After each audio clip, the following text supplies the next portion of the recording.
C'est monsieur où a sali ba étude en Rwanda et pour na batang ça en anglais. J'ai dit ceci. C'est monsieur a sali ba étude na Rwanda pour na batang ça en anglais. Donc azana philosophie ya anglo-saxon. Or a besoin de na romano-germanique.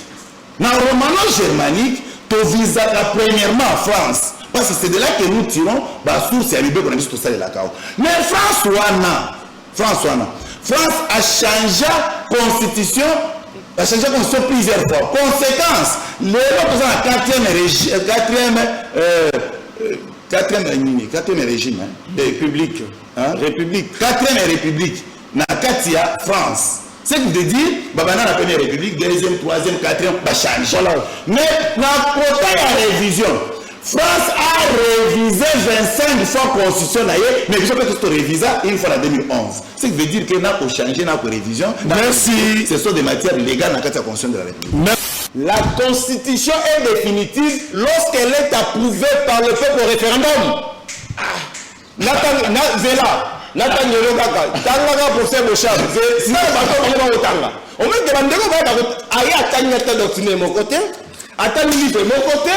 Attendez mon côté, mais attendez le changement constitutionnel. Il y a un moment qui a posé question mon corps. Après sa disposition constitutionnelle, aux autres changements, après cité. Mais pourquoi poser les articles 5? Article 5, il y a un changement télé. Constitution définitive, s'il vous plaît.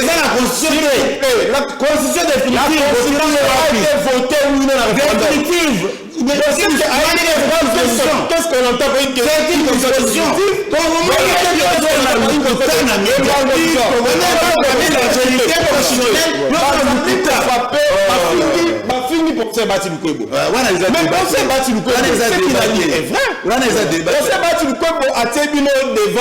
Votre responsabilité. Pourquoi? Parce que dans 60 ans, 70 ans, 50 ans, la maturité dans l'autre. Bon, je l'ai comme scientifique. Pour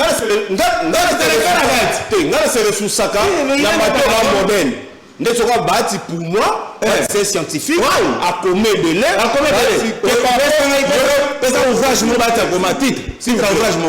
S'il vous plaît. Titre à ouvrage, s'il vous plaît. Procès Bati a posé un problème réel. Le Congo n'a pas un problème de texte. Ça, c'est un problème politique. C'est l'homme à problème. C'est l'homme qui pose problème. Voilà pourquoi. Comme Bazali, la manière.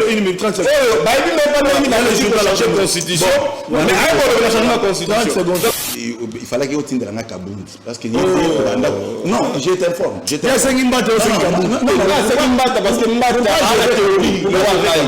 Parce que c'est l'allusion à que Kabound a eu un secret dans la vie. Or, c'est que Kabound pense comme secret, nous avons comme la Kabound. Il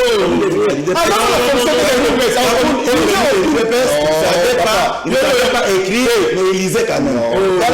Oui, c'est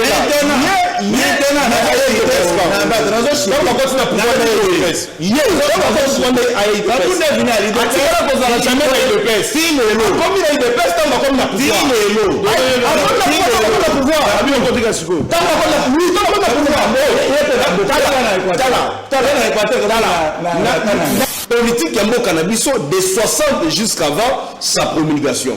Élément de monsieur Angola, conseiller Abisso et répondre dans le deuxième élément. Il m'a dit que constitution, il faut et protéger les droits et libertés fondamentaux et à Congolais à plus de 60%. Ce côté nous met au les illettrés constitutionnels au bazar face Nabisso. Non, ce sont des illettrés constitutionnels. Non, papa, ils un illettré constitutionnel, ils allaient attendre Makambo bazar la constitution de la on est tombé constitutionnel, ce sont des illettrés constitutionnels. De l'union sacrée. D'accord, c'est l'union sacrée. Ok. Ce sont des illettrés constitutionnels.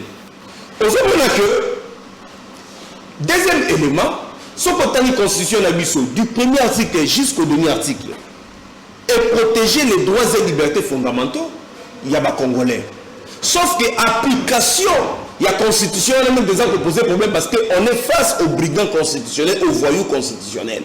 Il y a que la constitution des droits et libertés fondamentaux est prévue à plus de 80%. il y a des Congolais, ils allaient respecter. Élément misato, Père Moutouya, ils allaient l'acceptation de la Constitution par le peuple. Eux, en français facile, le référendum. Ce qu'on a lu, Constitution, le 5 décembre 2005, bande de quoi de place que vous comprenez parce que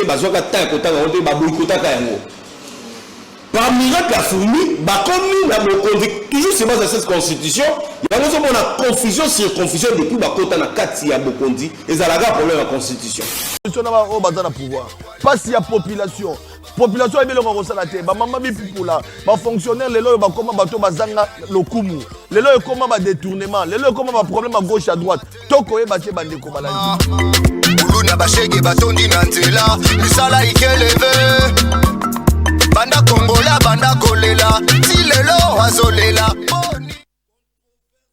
autour du changement de la constitution où ça a 20 ans en République démocratique du Congo. Voilà, le débat est ouvert. La Pesimote, Nabino Mandekono Sobosu Bagua Nabiso parce que R Nabiso ba sentinelle et coquille, R Nabiso ba imboka, Biso Totaraba Sizili Tolinga Congo et Colomboka Nabiso, Biso ba Oyo Tozalika na Mabele Moko à la République démocratique du Congo. Toko Mona Neba Ndekobako Kufa na Est ya Monyele Kolo, on a rebâti na Monyele Kolo, Bandekobako Kufa, Toko Mona pe agression rwandaise, Denge Eko Koba, on a Kolobaite ya Solo, et Sengeli, Bawazalendo, FRDC, Banamboka, Tobundi la Babele, la Pesibino son bote, Bandekona. L'émission de la Bisso, il y a top et l'élo, mais il y a constitution. Déjà, à son temps, pendant que Kolanda Bandeko, Ngambo, il y a union sacrée, il y a un parti politique, la UDPS, déjà dans la partie de la Bisso, il y a changement, il y a constitution. Question wana bandeko balandi nous sommes à quelques toki koloba qui est malembe na suka ya mandat ya régime ya Félix Tshisekedi pour la koloba été 2028 année de tous les enjeux politiques parce qu'il faut toujours élection il faudrait mboka na biso ezala libérer il faudrait même la série tous doit saigner à sika pour organiser ma problème car si déjà dans ce salon politique les alliés na bandeko bazali ko salisa et changement de la constitution et c'est ça les malambo kalabiso parce que constitution les alliés yango to kobeta masolo na deux invités sur na koleka na ko présenter bango ya bona kota na communiqué écologique parce que c'est vrai que les alliés la bilenge balandaka émission Papa Sentinelle les alliés la maman balandaka émission Papa Sentinelle kasi tozali la page rose la communiqué écologique na ko présenter en haut et puis de continuer le débat. Alors sur ce plateau nayambi mwana boka maître Winner Kakolongo parce que maître Winner Kakolongo yende abandaka masolo ya changement ya constitution bandeko baladi tozali déjà na 2025 bolandaka maître Winner Kakolongo na plateau na biso débat wana bali kokende tolandaka mpe mokonzi ya mboka aloba qui peut m'empêcher moi de changer ou de modifier la constitution peuple est souverain. C'est pour dire que cette question, déjà, mais ce que Zongi Soussou, Maître Winner Kolongo, qui est cadre de l'UDPS, bienvenue sur ces plateaux. Et nous sommes en direct, par population, ma question, est-ce que vous êtes à l'aise d'aborder ces débats? Merci Papa Sentinelle. Nous sommes très à l'aise de profiter de ce peuple en beauté, sur la Zali, parce que le peuple est démocratie. Donc la souveraineté appartient au peuple et non aux individus. Il y a un de tout mon peuple en beauté, mais na kimi na Lumbangu, na pesa mon général congolais, le général Elvis. Azombote place Azali, na senga ke ba zongi se na Kinshasa pour na kota ba poche à insécurité. Il voit bien les faire parce que il a des méthodes stratégiques et scientifiques surtout qu'il met dans son travail pour na conquérir bana nyon soné ya ba Bolafwa, ba armée rouge, bani tout ça, ils a biloko amesa nango. Alors ceux qui ba ko zongi se na Kinshasa ba lo ngolé na azana kisangani je pense précisément na Choko azona Kinshasa et ça va bien. Voilà, Maître Winner Kakolongo, Azaï Mokote, Nangamo opposition politique. Un juriste également, parce que ces débats, nous avons appuyé au Tourofan dans les campagnes de changement de constitution. Il est du parti, plutôt, Azali directeur et cabinet adjoint en charge de la question juridique et scientifique, il y a présent Jean-Marc Kabound, à parti politique Alliance pour le changement. Moi, je suis maître Arnold de Bombolo, Mbote Peboy Malam. Mbote Papa Sentinelle, na peshona no merci, na ndengo bengisi biso, pour notre Kabola na baïko ngomani makanisi, à travers sujet important au cœur Yambo Kanabiso. Et bien que si Johanna est touché même certaines sensibilités scientifiques. Voilà. Donc on a péché merci, on a péché de partager un plateau, on a péché Mbote. Merci beaucoup. Voilà, Bandeko Balandi, tu as une page noire pour nous collaborer Bandeko Balandi, communiqué écologique. Et Sengeli Boy Baïté Zania Bilengue, on va s'inspirer à Papa Sentinelle, on va balinga émission Papa Sentinelle, car si tu as Sangwamawa, il y a quoi annoncer na Bandeko Nyoso. Il y a Aristote dans son ville Zagbanda, il y a Abungi, à Tiakibiso, et c'est le 21 février, à 21h dans l'hôpital Yassana, suite à courte maladie. Alors, programme, ils ont dit qu'on s'est présenté comme programme, ils ont dit qu'on s'est présenté 19h, et qu'on a arrivé pour l'installation, il y a ma famille, 19h30, mot d'ouverture par la famille. 20h demi à veillée mortuaire, 21h prière et puis témoignage, et on a 22h, 23h recueillement et chant de consolation, 0h veillée mortuaire jusqu'à 5h, et vous allez à samedi le 7 mars 2026 na résidence familiale et dans la commune à Sélé, dans le quartier Bibois à Rebéaté. Donc sur la commune à Rebéaté, déjà à partir de Wana de Mandala là, na bande ko bakina rabi boto na changu bokomona bango. Donc samedi 7 mars 2026 na résidence familiale na commune à Sélé, na quartier Bibois na Rebéaté au bengi bande ko baye ko zoyo pour partager mawa na bango. Donc ezali programme oyo famille assis à établir pour la bande ko nyoso oyo balingi ko consoler Bibota, on a présenté ma condoléance, vraiment la famille dans son ville, en tout cas, parce que ndeko assez atiki biso, on a dit moko ya bilenge, moko ya bandeko oyo, bazala ki pe kolinga. Émission à Papa Sentinelle pour na kolobayete, nous sommes de cœur avec toute la famille dans son ville et Nzambe ape Sabino makasi et surtout na Elsi oyo, on a dit moko ya famille, voilà. Tokei na page rose, ils allaient et symbole sous pour na oyo bazali ko célébrer anniversaire. C'est moi baité maman Antosia azali ko fêter 65e anniversaire na c'est moi baité azali moko pe ya balandi ya émission Tokundola azali maman pe ça conseil maman pe linga émission yo to azali ko souhaiter vraiment joyeux anniversaire na maman na biso Antosia azali ko fêter 65e anniversaire na mbotama ela mo maman Nzambe abatela yo apesa pe makasi pour être ya solo ezala lingoma mobimba famille mobimba na bosalité Ruth Boyale au parti de Moko ya bana na yo elongo na bande comme sous la famille en tout cas pour célébrer fête wana malabu. Tokoti na mozindo ya émission na biso bande ko balandi changement ya constitution après sortie médiatique ya Modeste Bahati professeur qui a contredit éminent professeur na kata union sacrée lokola mbata lokola bochab. C'est vraiment été débat et commis makasi changement de constitution. Il n'y a pas de problème de texte, il y a un problème d'homme alingaki alobanini. Voilà, le débat est ouvert. Moi je Winner Kakolongo changement de constitution, ce n'est pas le problème des textes, le problème d'homme na kati ya gestion en mboka malobe pana. Merci beaucoup de Sentinelle. Mes peuples, excusez-moi pour la voix. Je vais faire l'effort parce que nous avons trouvé là. Pour répondre à l'appel, surtout par respect aux gens vers la presse. Et puis c'est annoncé, hein, les affiches sont circulées dans les réseaux sociaux, TikTok, YouTube, Facebook. Dieu soit c'est la bino de l'eau. Pour avoir, mais tout ça l'effort pour expliquer de très belle manière parce qu'en réalité, Congo n'a pas sondé qui en réalité, changement de la constitution, il faut bâtir un combat winner avant, après changement estimant. Parce que la classe politique congolaise dans son ensemble, vous visez révision de la constitution. À défaut de ne rien toucher dans la constitution. Winner nous avons révélé que pour changer la constitution, c'est constitutionnel. Mais avant d'y arriver, nous avons dit que le peuple va pour tout toucher un point sensible où il va révéler obligé de changer la constitution. Exactement. Ah bon? Mingi question politique parce qu'on est scientifique. la question politique qui va en place publique par M. Bahati Lukwebo, je pense qu'il n'a pas abordé un peu politiquement. Dans un premier temps, total sa peuple constitution voilà les alignés.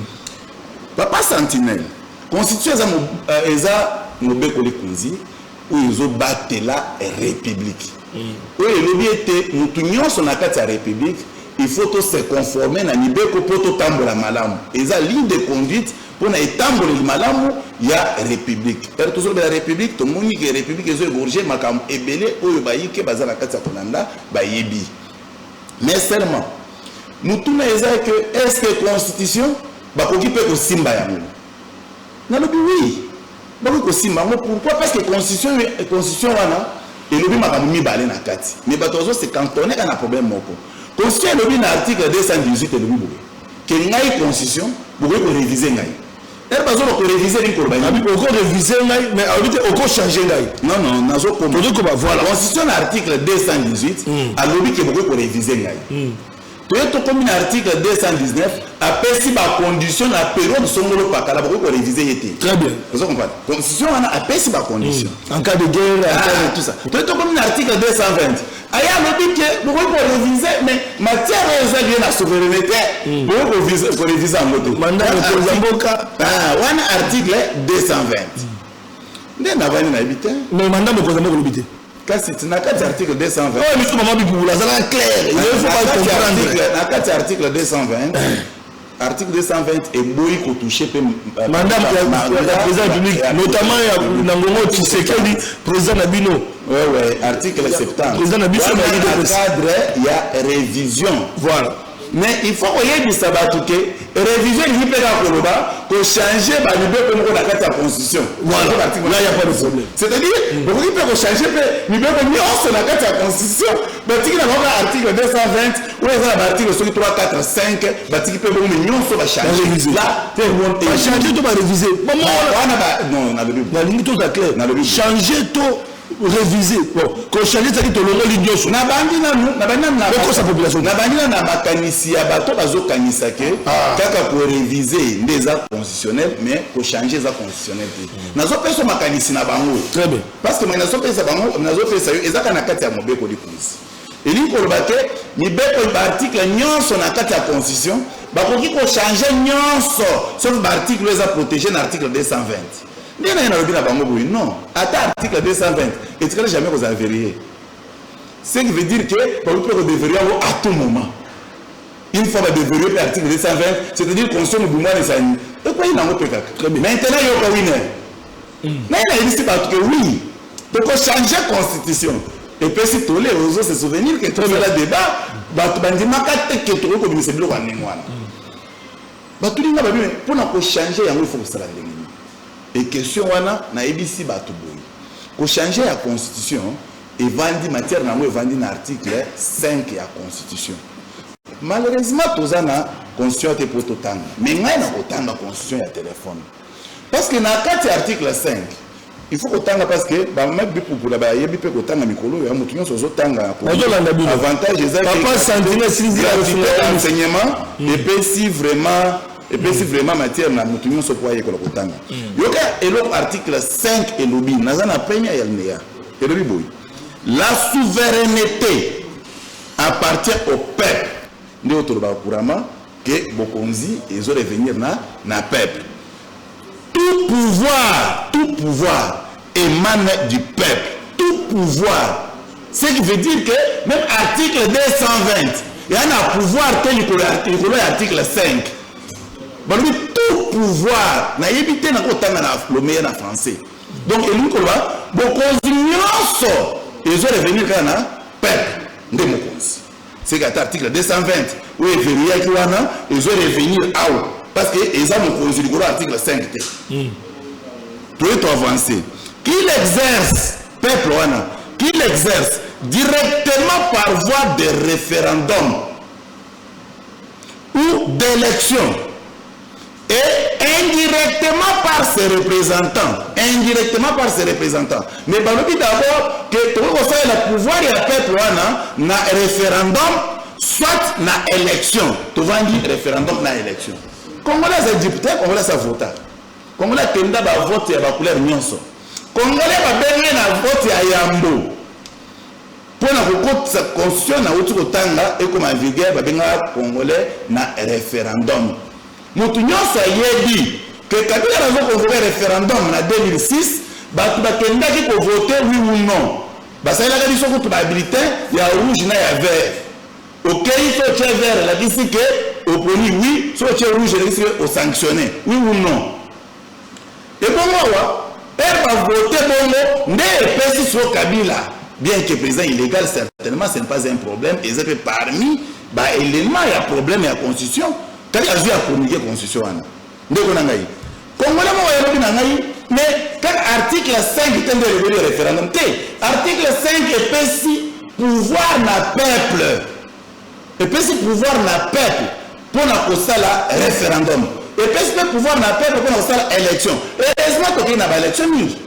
Toke na élection en 2006, toke na élection en 2011, toke na élection en 2018, toke na élection en 2023. Élection to ça kokende. Ezaki parce que ils ont soumis l'article 5. Pendant qu'elle était parce que ça na élection na article mususu. Ouais, bengi c'est élection té. Ezaki na constitution. Parce que bengi ici en mon article 5 et que l'article 5 et bengi ça fait référendum ici salama, ce qui veut dire que matière wana il y a ko changer mibeko, ils ont venir kaka na article 5. Mais Congomani moko lobi mais mettre mes référendums peine à constitution et se répéter au moins 2 ou 3 fois habité.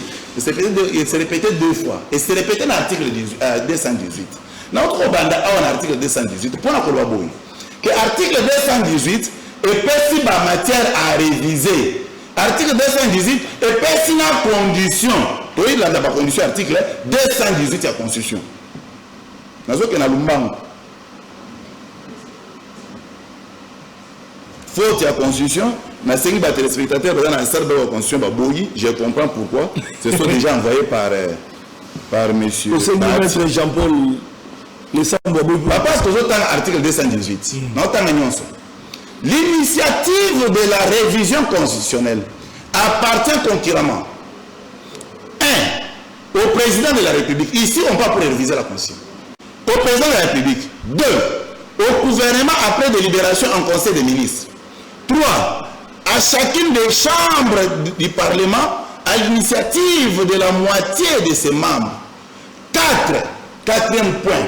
Balobi a une fraction du peuple congolais, en l'occurrence 100 000 personnes. 100 000 personnes. Or, 100 000 personnes, ils ont couvrir 120 millions d'habitants.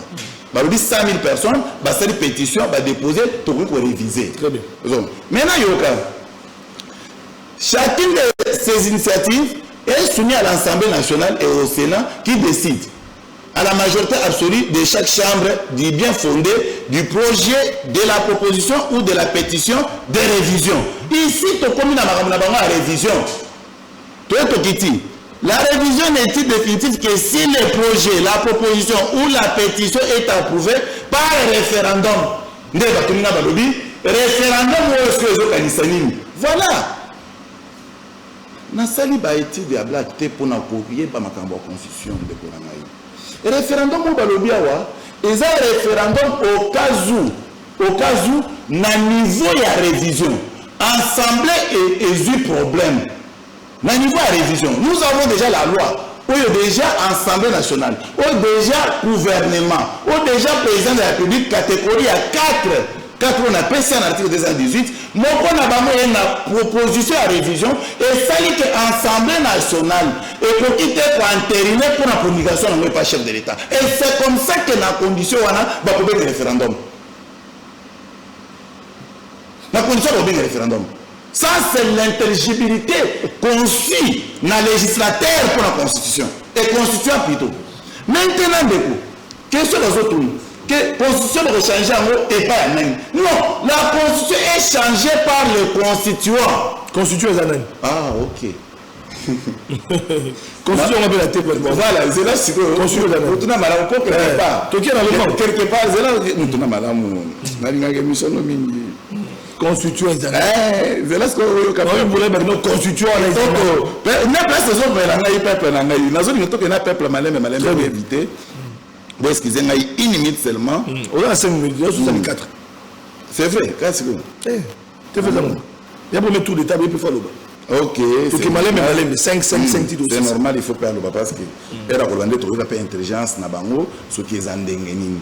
Ça va nous faire aussi du bien. Donc on a va définir constitution. Le mot constitution, c'est un terme polyvalent qui change de nuancer selon qu'on utilise en droit, un grammaire ou en science. Pour faire simple, c'est celui qui compose ou ce qui établit le base d'une chose. Après, au sentir que non, il y a des constitution, il y a des constitution. Constitution, il faut être juriste, il faut être économiste, il faut être maths physique. Non, le constitution, c'est tout Congolais qui vient juste à la réflexion de constituer une constitution. Ou soit proposer une constitution, soit une loi. On l'appelle constituant. Alors, constitution, on a des problèmes. Tellement pas composant qui est. En 2006, d'abord bien avant 2004, au niveau Afrique du Sud, pour la constitution, on a qualifié l'autre fois du chiffon. Non. Parce que les législateurs ont zobaté. Parce que la constitution, inamovible dans la vie, est athée. Conséquence. Eux, tous ça là, ils ont troisième constitution. En termes, il y a un régime. Vous comprenez? Mais en réalité, dans la faisabilité, la constitution est considérée la sixième constitution depuis l'existence de la RDC. Maintenant, parce que tu as un troisième régime, pour que tout le monde va contredire que tu peux changer la constitution. Je vais expliquer comment nous avons quitté le premier régime pour tomber dans le troisième régime. C'est parce que la constitution de Pessaka, effectivement, est définie comme régime. Preuve, tout ça en France, parce que tout ça le droit, tout ça anglo-saxon, tout ça la romano-germanique qui est dans la République démocratique du Congo. Contrairement à Babylone, Bahati va penser, Bahati c'est monsieur où il a sali Bahati en Rwanda et puis on a battu en anglais. J'ai dit ceci. Bahati c'est monsieur a sali Bahati na Rwanda, on a battu en anglais. Donc à la philosophie il y a anglo-saxon. Or, à la romano-germanique. Dans la romano-germanique, tu vises premièrement en France. Parce que c'est de là que nous tirons la source et la qu'on a dit tout ça de la CAO. Mais France a changé la constitution plusieurs fois. Conséquence, les autres ont la quatrième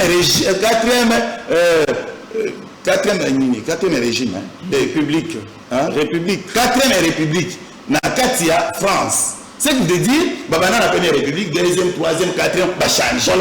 Mais dans le côté de la révision, France a révisé 25 fois la constitution, mais je peux tout réviser une fois en 2011.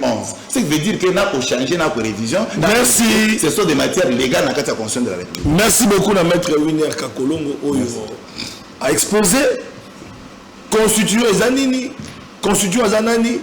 Pourquoi il faut aussi que la changer? Si on va changer, on va réviser, et puis opportunité, parce qu'il y a un modèle, on va maîtriser la constitution bien.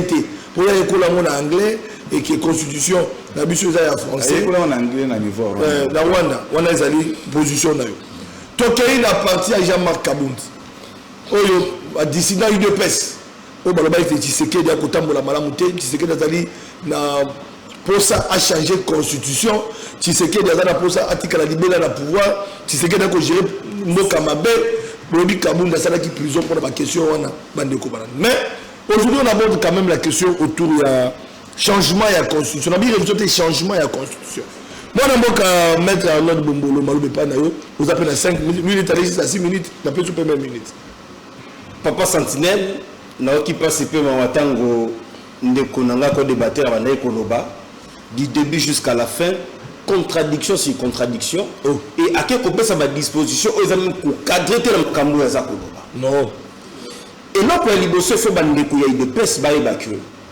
Et là, on va donner une norme constitutionnelle. Parce que tout est en constitution, mais Bissot n'a droit constitutionnel. Les constitutionnels, c'est que nous sommes, nous avons ensemble, nous avons une norme constitutionnelle.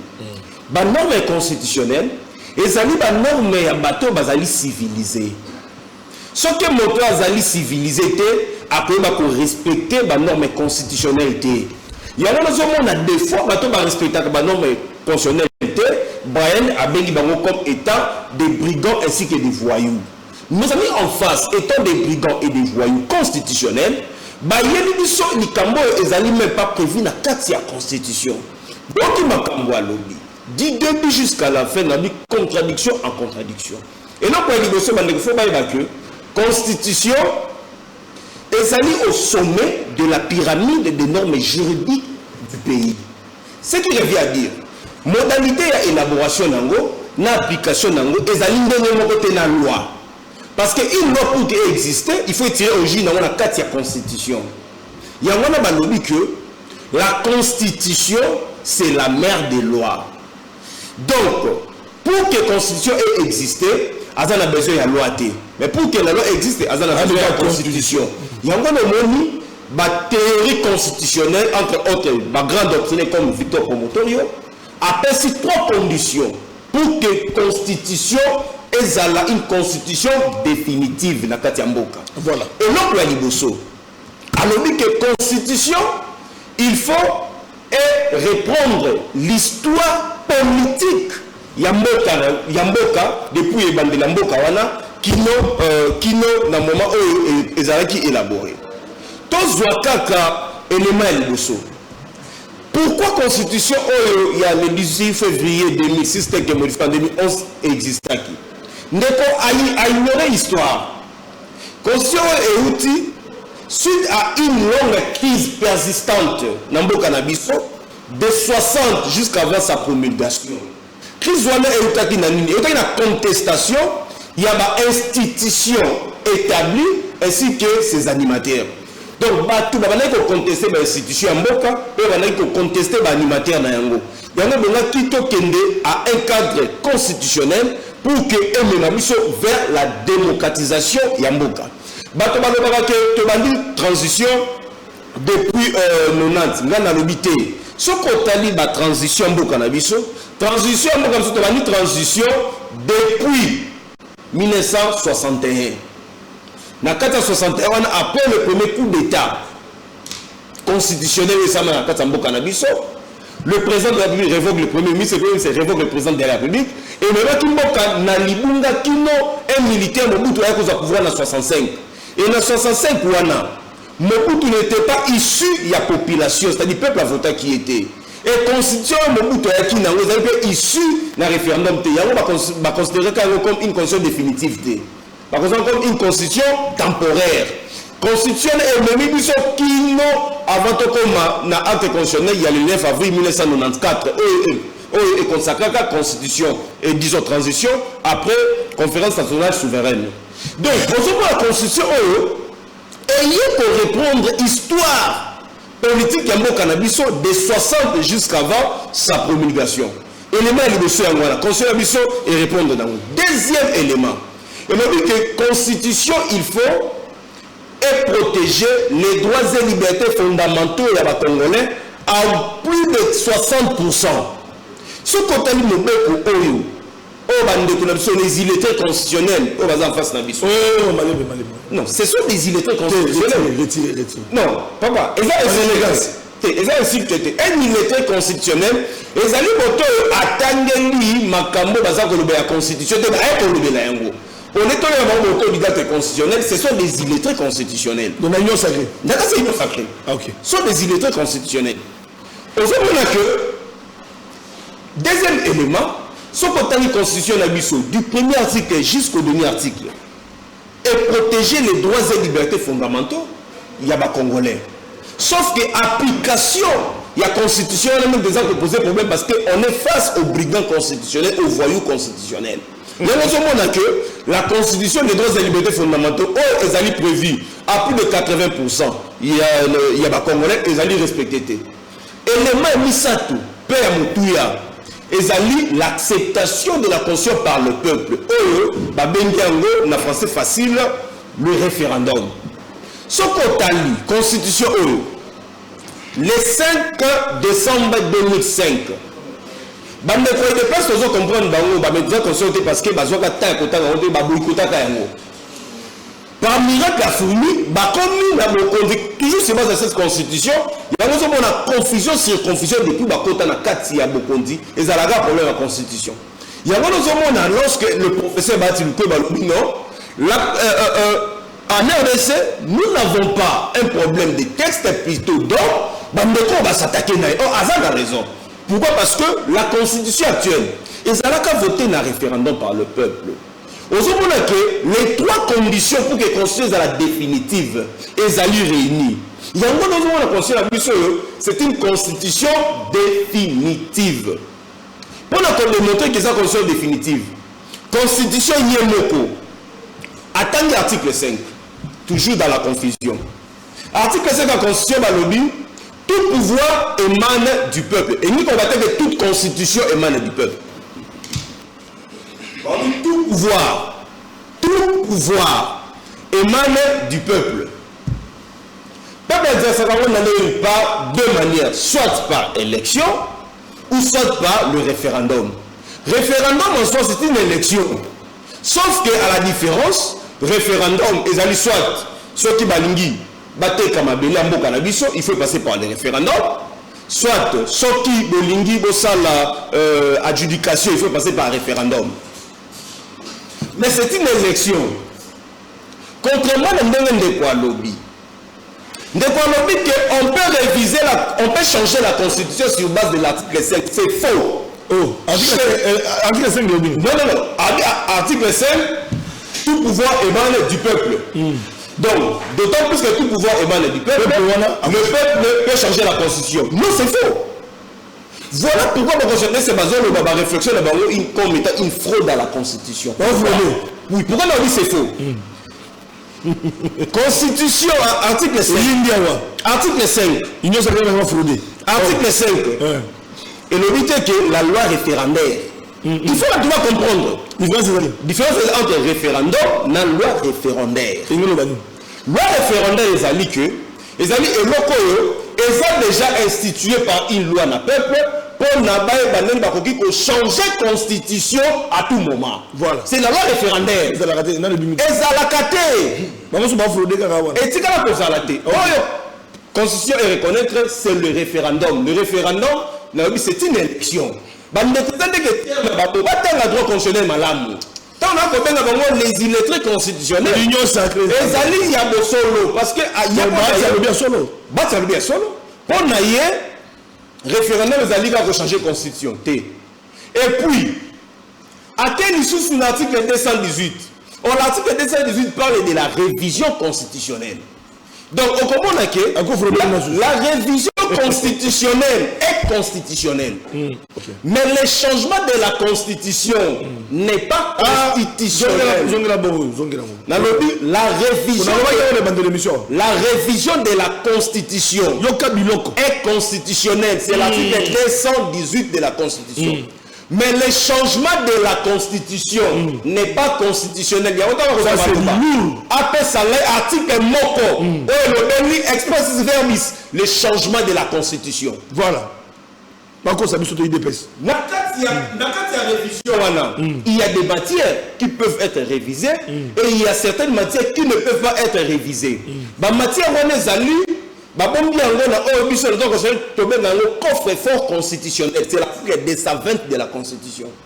Le coffre-fort de la Constitution est le binini, et le but que certaines matières, entre autres, l'indépendance du pouvoir judiciaire, le pluralisme des partis politiques, le mandat du chef de l'État, la liberté syndicale et tout constant ne peuvent faire l'objet d'une révision. Ce qui veut dire que la matière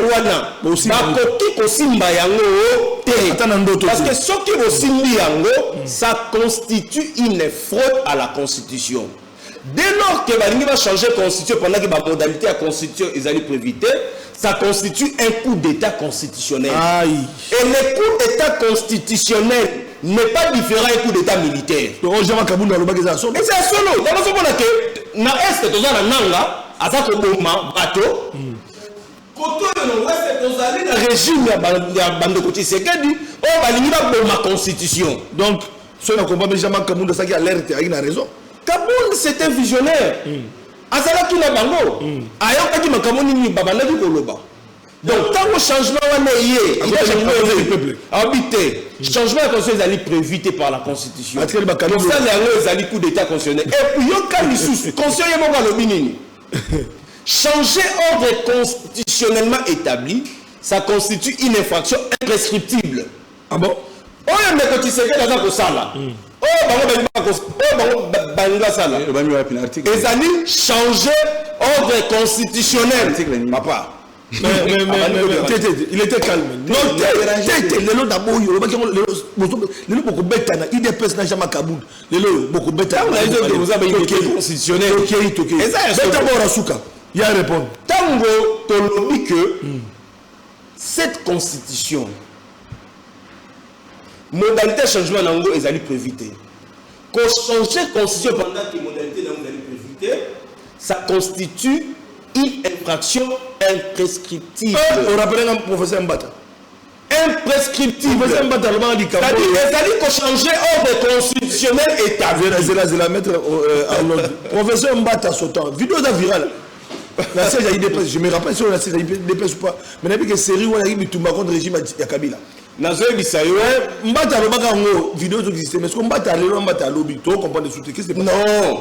Mbata ya lobby, même ya lobby. Abana toujours pour le bango na ba confusion. Oh, tikabo. Abana ki ayoki bocha ba lobby nini.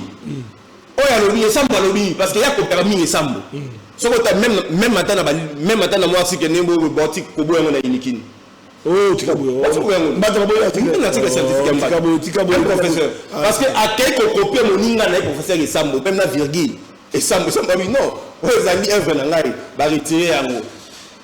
Akendaki ko fondé le professeur Esambo. Oh, Malembi. Quand le professeur Esambo à l'époque abanaki ko lobela sur l'imprescriptibilité, il y a une infraction constitutionnelle entre autres renversement il y a ordre constitutionnel, il y a comprenant kango malamoté. Alors qu'il y a un cas dans Esambo dans la conférence à ekoloba. Mais le baga toujours la confusion. Parce que moi je dis lelo a changé position pourquoi parce que le baga on a pas confusion. Qu'est-ce qui arrive là Bochap dans le baga le mususu. Bochap le mususu. Qu'est-ce qui se passe? Ce sont des confusionnistes. Pourquoi dans le confusionniste? Bochap a sali un raccordement frauduleux scientifique. Oh là là, c'est du lourd ça. Bochap a l'obinin. Brian a l'oba, constitution au changeant après 17 ans. Totangi Brian. Na livre naïe, droit constitutionnel et institution politique. À l'époque, Brian a combattu à 34 ans d'âge. Mais Bochap tata mokola 60 ans. Encore ça, la allusion, il y a moins de komaka parce que nous avons cherché dans le constitutionnel, j'ai une théorie dans le constitutionnel sur la révolution constitutionnelle. Ce qui n'a pas été moqué parce que on a fraudé la théorie, changement, il faut ça par la révolution constitutionnelle. Or, retirer la bibliothèque, nous avons une théorie sur la révolution constitutionnelle. Et ça différent n'a changement de la constitution. Mais à l'époque, on a banni débat wana. Mon gars est dépêche Donald Kabasele, à qui je salue. Avant qu'il y a utilisé l'habité, la révolution constitutionnelle habité. Bandeko comme ce sont des illégités constitutionnels. Il ne faut pas que nous Bango Bazana nous n'abibérons. On est à foufou. Il faut que tu es là, on va foufou. On après 2028. Yango tobomba ki yango. Sikoyo pour terminer, pour chiter, voilà. Bande konabiso.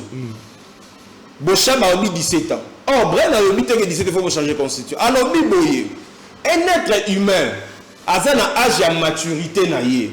Âge de maturité, il a 18 ans. Ba texte est prêt.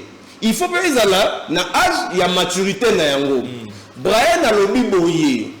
Na livre na yoana.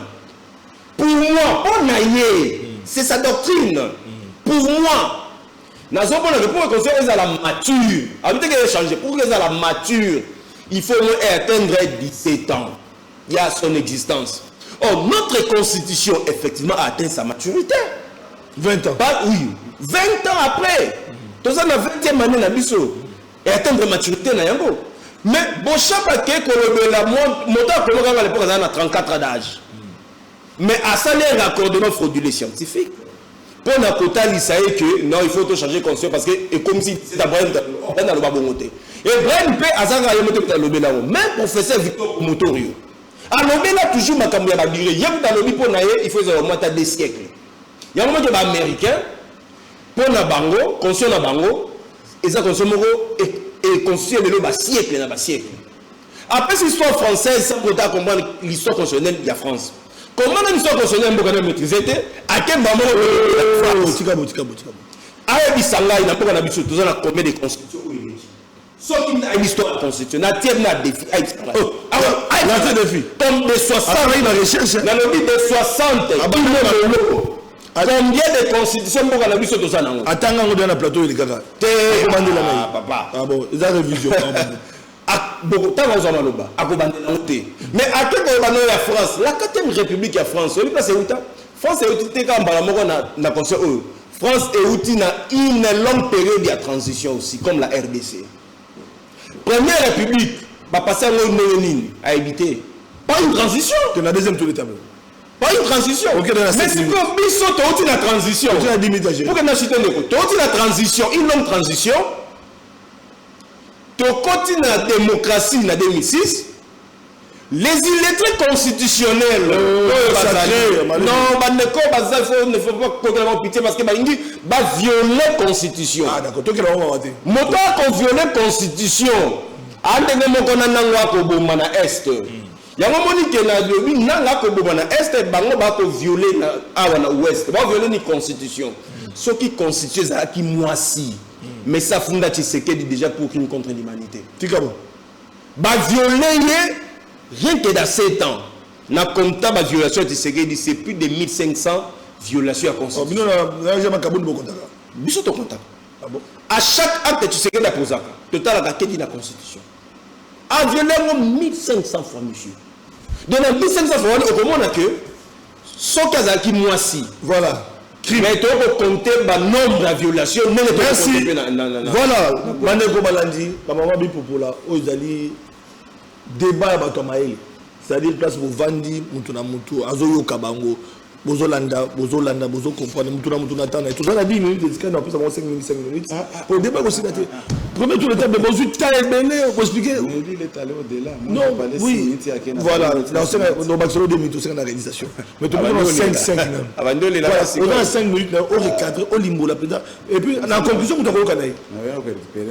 On a 5 minutes. Au moins, il y a un débat.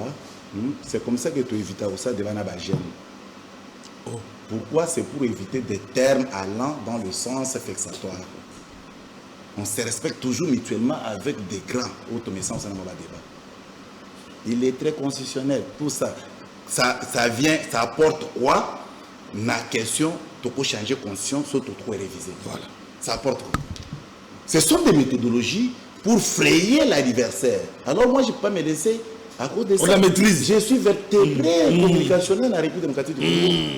Il y a désorienté. Mais c'est connu de tous. Vous êtes imperturbable. C'est connu de tous. Moi, je ne vois pas se rabaisser dans ce niveau. Très bien.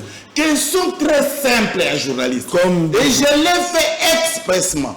Pour la commande, pour ramasser l'article, j'ai ramassé l'article 218. J'ai ramassé l'article 219. J'ai ramassé l'article 200. N'a pas un dessin. Pour empêcher de réfléchir. Effectivement, tomber la pierre Joanna, lui, un constitutionnaliste. Question.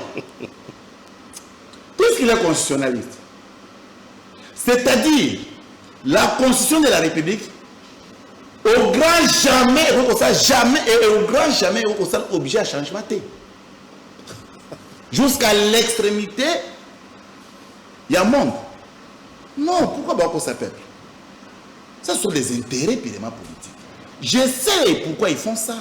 Il y a dit qu'il faut changer la constitution. Et ça constitutionnel. Il y a que la constitution est le 18 février 2006. Pour elle être honorée, il fallait que tout le peuple. Parce que là où il y a la difficulté, c'est-à-dire que on va professionnel constitutionnel, les autres intelligents constitutionnels, et parce que pour changer la constitution, et ça l'aide motive le président de la République, soit dans l'institution.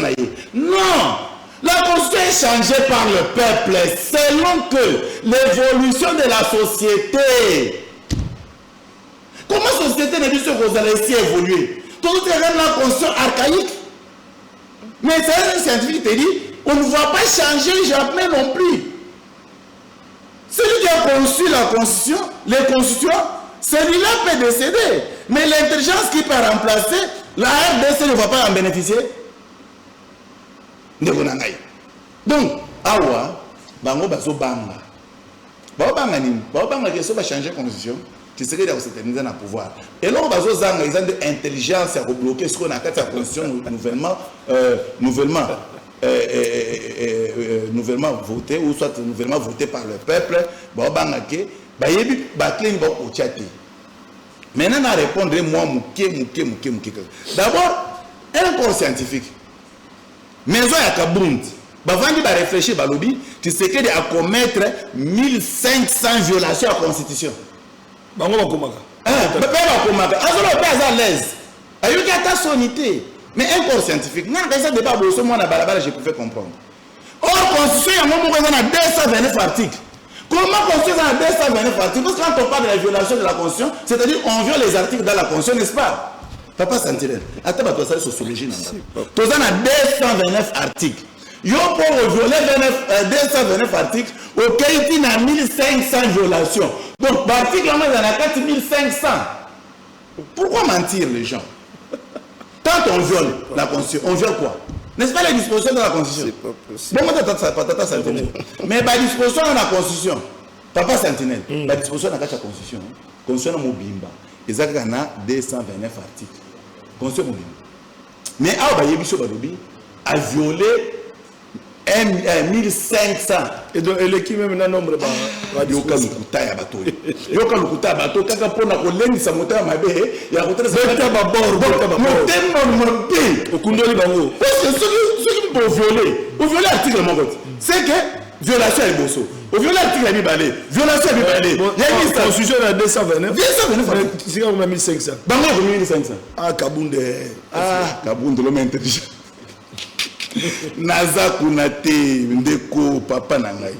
Changer la conscience, ça constitue l'infraction imprescriptible. Je mets les scientifiques maintenant cette fois-là à défi. Babi Missangaï, disposition légale. Ce qui est limité, j'ai quitté le plateau.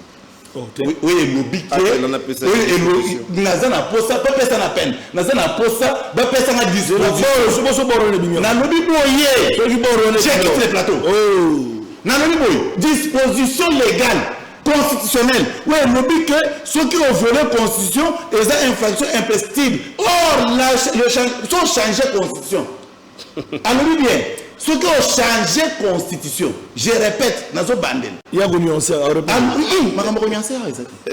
Alors, ceux qui ont changé la Constitution, on ne va pas s'entendre. Tout ça, le débat va prendre. Tout le monde. Alors, ceux qui ont changé la Constitution, ils ont construit infraction imprescriptible. Pour naïe, ils ont disposition dans la carte de la Constitution. Ceux qui ont mis ici en tout cas, je les autorise. On a autorisé Bango. Or, une fois mis ici disposition sur le changement de la Constitution, c'est qu'il veut dire que le changement est légal. C'est ça. Le contraire, n'est-ce pas? Exactement. Le vide juridique. En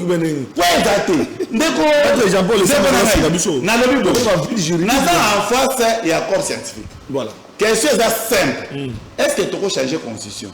Pour naïe, c'est là où il y a maintenant les électrés constitutionnels. Pour les électrés constitutionnels, pour naïe, il faut voir ex verbis. Que tu peux changer la Constitution à l'article 5. Non. Pourquoi pas de la même manière que l'article 218 est une révision. Pour un changement, il fallait qu'il paie pour l'ex verbis, clairement dans l'article 5, que tout changer conscience. Mais lorsqu'on vous ramène au référendum, sur le référendum, nous allons changer mon bec du conzité. Ce qui nous allons changer mon bec du conzité. Et il y a qui un référendum. Ok, dans 7 minutes. Maintenant, yoka abeti bon. À lobby, pour changer la constitution, il faut tout ça loi référendaire. Ok, déjà va bien. C'est-à-dire à comprendre qu'à travers le référendum, on peut changer la constitution, mais selon eux, il faut loi référendaire et ça Papa Sentinelle, tout ça accompagne. Selon il faut un référendaire pour accompagner le référendum. Pourquoi? Parce que loi sur les élections, elles ont existé selon. C'est ce qu'il a dit, non? Oui. C'est ce qu'il a dit. Or, nous avons opposé en 2006. Loi référendaire, nous avons convoqué le référendum en 2006. Non, il y a 2004. Ce qui est Zali, qu'est-ce qui a abrogé? Quelle loi qui a abrogé cette loi? Parce que. De continuité. C'est-à-dire, continuité. Parce que Yoka. Nous avons une intelligence. Quelqu'un a intelligence. Ce qui loi référendaire existait, c'est que ça a abrogé, ils ont existé. Pourquoi? Plupart des lois que nous utilisons, surtout en matière pénale. Surtout en matière pénale. Les lois sont déjà en vigueur. Tout ça, de 1970. Tout ça, de 1980. Ils sont en vigueur. C'est que ce qui loi référendaire, c'est vrai que tout est un référendum. En 2006, on va utiliser la même loi pour tout qu'il y ait un référendum en 2025 et 2026, 27. C'est très simple. Merci. Et puis on te rebat, et puis la base que le débat aussi était papa ça fait ça un programme parce que je rappelle à l'opinion que vous avez avocat, vous avez vous salaka, vous avez audience, tout le monde n'a pas réfléchir soit entre mardi ou mercredi. Nous avons continuer le débat autour de mardi. Vous avez audience mardi? Mardi, non. Donc voilà, mardi, c'est un débat scientifique. On a gagné, donc on réfléchit le Congo. On peut ça mécanisme. Donc nous devons échanger pour trouver solution à des cas. Maître Arnaud Bombolo. Papa Sentinelle, tant que Azul Maloba croit qu'il a rencontré Ngaï. On continue le débat mardi. Monique a rencontré Atana et Loko Mokote. Accueilli na confusion sur confusion. Parce que les gens qui ils allaient foufou. Foufou. Il faut donner un biberon au Mélissaï. Il faut peut-être que tu tiennes en face Nambata. Oh, oui. Parce que Bakabo a un lobby. Et lequel y est? Oh. Donc, et lequel est Makassi? C'est ce qu'on a rencontré Mokomoko. Alors, oui. Voilà, il était calme. Ça va qui m'a. Voilà. Et là, quand il bosse à l'obini, Baye Bissaye, Ndeveni Bawe Gossala pour qu'il va changer la constitution. A évité qu'il y a que 3 modalités de changement de constitution. Il y a l'Ibosso, et ça va par coup d'État militaire. Il y a mis par la révolution. Il y a mis ça tout par les coups d'État constitutionnel. Les 3 modes là. Biso outil na transition. Transition est une constitution définitive. Il y a un moment qui même pas que en 2004, il y avait une loi référendaire. La loi référendaire est où qui n'a parlement de transition. Même si on a une disposition transitoire et finale à la constitution. Et elle a dit pour abroger certains actes législatifs posés pour le constitutionnel Isala. Batanga kate batoyo. Aïe kolo de la makamboyo, il a maîtrisé. Tanga disposition finale et transitoire. Il y a la constitution. Tanga pour que vous soyez appelé moi Maël. Il est dans le manteau.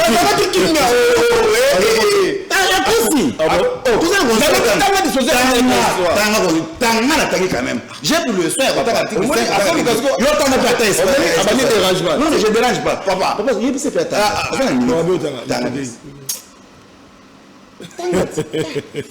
donc, Bandeko Penza, tika batangela ye pour que aille rappel libéla. Ezate ki aille na ba makambo yo aille bité. Ezoinda. Mardi prochain pour la suite. Débat en direct toujours à 11h. Ma question pour moi. Et Kolia la ba minute bela wa pour la version électronique. Non. Alors ni tanga dernier chapitre disposition finale et transitoire. Okomona yango. La loi référendaire il y a 2004 n'est organisé un référendum. Sikoyo pour une constitution définitive. Donc, par exemple, ça la coup d'État. Il faut montrer le baquet. Au moins, quand on a le s'il vous plaît, s'il vous plaît. Les thèmes définitifs. Papa Sabo, même Papa Sabo, frère. Papa Sabo, discipline Moutuna.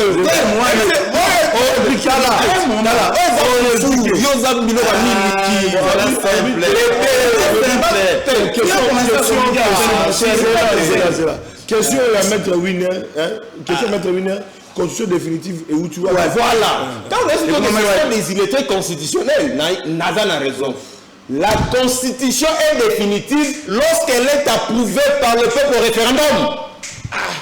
Nathan Yelogaka, Tanga pour ces bochars. C'est ça le bateau au Tanga.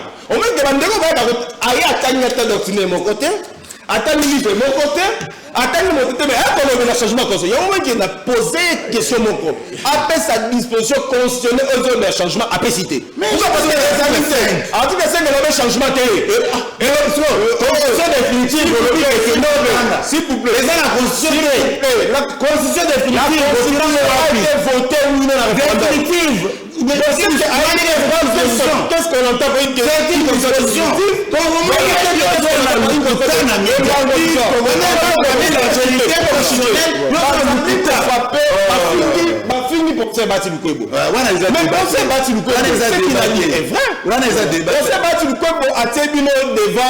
Votre responsabilité. Pourquoi? Parce que dans 60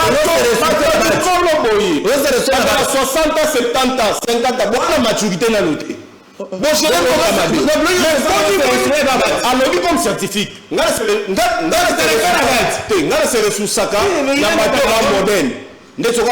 Pour moi, c'est scientifique. À combien de l'air?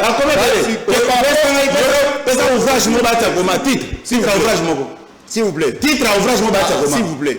Pour ce bâti a posé un problème réel. Le Congo n'a pas un problème de texte. Ça, c'est le problème. C'est l'homme à problème. C'est l'homme qui pose problème. Voilà pourquoi.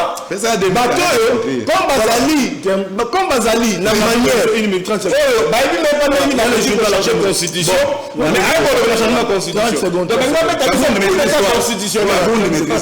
Donc, c'est-à-dire ici, il fallait qu'il y ait un Kabound. Parce que non, je t'informe.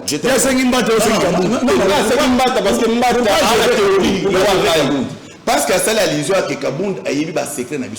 Or, c'est que Kabound pense comme secret, nous avons commis la Kabound. Il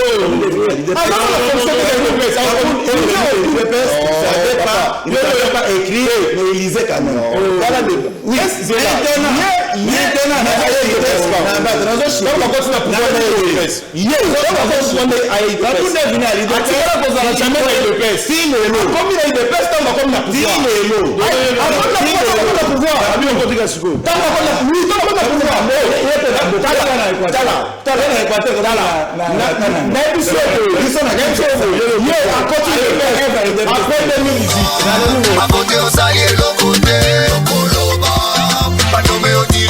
C'est trop, les Congolais vont aller couper. 30 ans c'est trop, tant comme tout n'a pas reconnu.